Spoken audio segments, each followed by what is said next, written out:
Hi guys, good morning. This is Dan. Welcome to Engelgeist. For those of you that are new, welcome. For those of you that are returning, welcome back. And for those of you that support me over on Patreon, thank you so very much. Your subscriptions mean the world to me. This is the daily forecast for December 11th, Friday. We're getting to the end of the week, guys. This is a broad spectrum reading intended for anybody who may see this at any given time. So that makes it a timeless message. It is for the highest good of the greater collective. Therefore, take what you need and leave the rest. If none of it makes sense or it doesn't seem to fit with your situation, that's okay. It doesn't mean anything's wrong. It just means you might be working on something else. If it does make sense and you do decide to make decisions in your own life pertaining to anything that I say in a reading, know that those decisions are your responsibility. Always take, always place your own intelligence and intuition ahead of anybody else's, and certainly ahead of mine, and never take anything I say over that of a, professional in their field, like a lawyer or a doctor or a therapist. If they're giving you advice and suggestions, always heed those things before, first and foremost, over anything that I may say in a reading. I just say that for clarification's sake, because some people do sort of take these readings for the gospel, and that's not the point of these readings for me. The point of these readings is to support you guys in what you already may know, and to give you validation and hopefully, uplift you, but not necessarily make the decisions for you. All right, so this is for Friday the 11th. And again, if it's not Friday the 11th and you're seeing this, you're watching it on a different day, that's okay. Just trust that if it's shown up in your feed, it's time for you to see it. All right, let's see what's going on.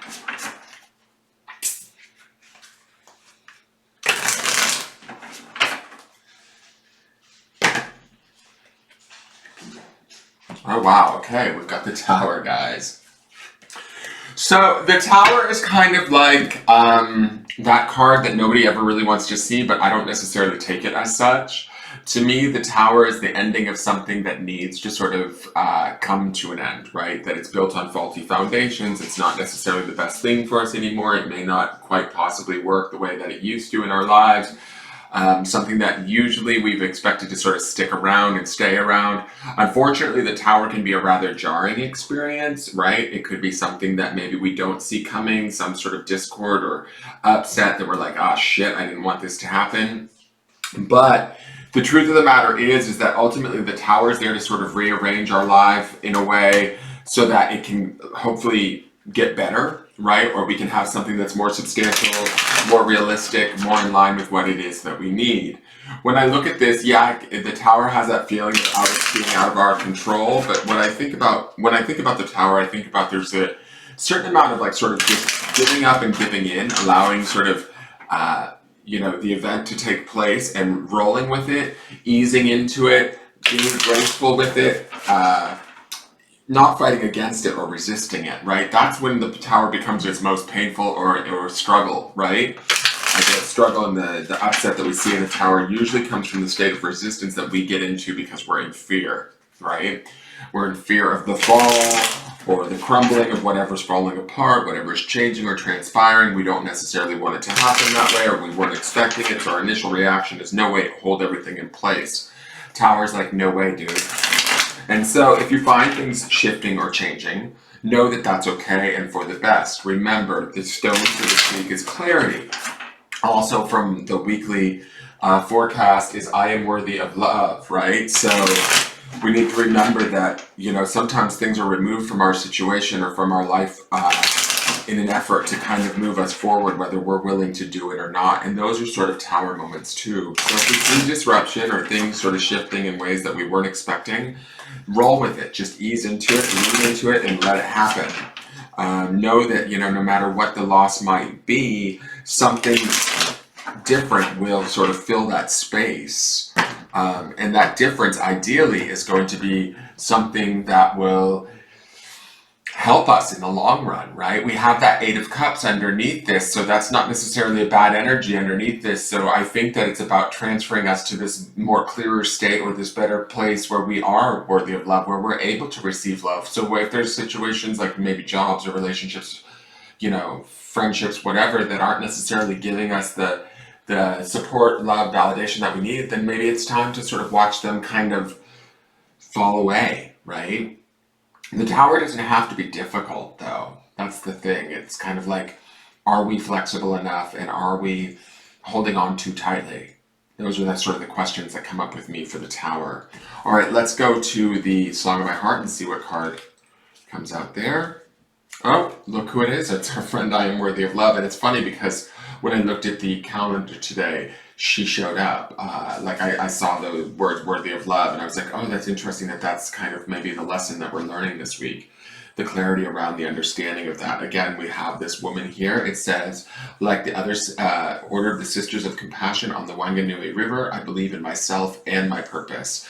So if there's something that's standing in the way of our purpose, right? Or maybe it's a fear, this Tower could be any sort of fear or self-doubt that we have within ourselves that we need to release.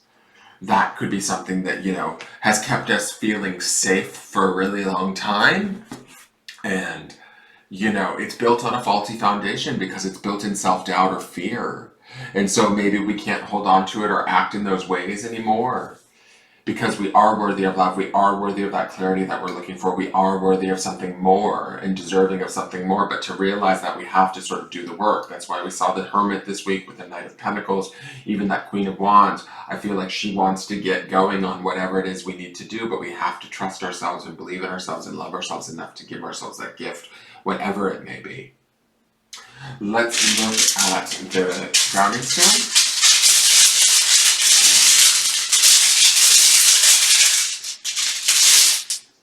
Okay, so we have Embrace on Carnelian. So I like this. It's a beautiful round stone that doesn't want to stand up. When I think of embrace, I think the idea of embracing this idea of love, embracing the discord that we see in this potential Tower situation. The Tower doesn't have to be cataclysmic either, guys. The Tower could just be something that we expected to be around for a really long time, and it's sort of shifting and changing. Do we allow it to change, or do we fight against that? That's the thing. Do we embrace the change and roll with it and learn from it and experience it because it's happening and as it's intended, or do we fight against it? Get pissed off, resist it, maybe miss the message, God knows what other ramifications will happen from that, or it takes us longer to get the learning or the understanding because we're resentful or upset because something shifted and changed outside of our control that we didn't want to, right? So which one are we going to choose to embrace? What way are we going to go, right? And when we embrace something, we kind of allow it to be what it is. There's an acceptance, there's actually an agreement, and there's a love that's present there.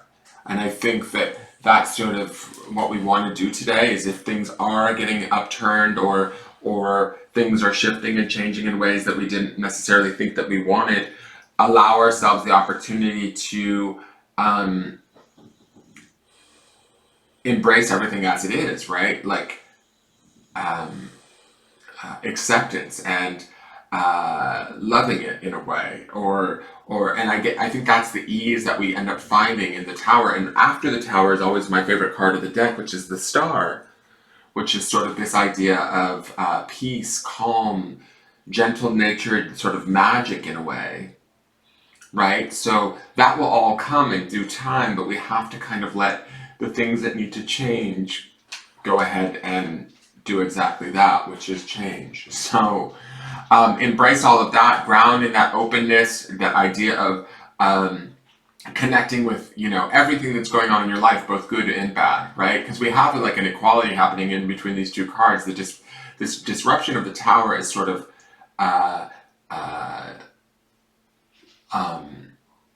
it's disruptive, right?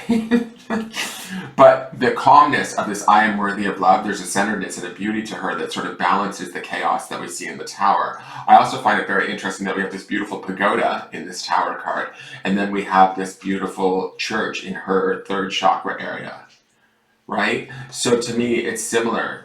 Maybe something needs to sort of fall apart or be destroyed so that we can build new structures within our energy system or who we are and how we love ourselves. And that's the part that we maybe need to embrace, is that the things that we've created thus far that aren't working for us are of our creation on some level, right? Even though they may seem outside of ourselves, we've been in acceptance and embracing them as long as they've been in our lives. And now it's maybe time to work on something new and different.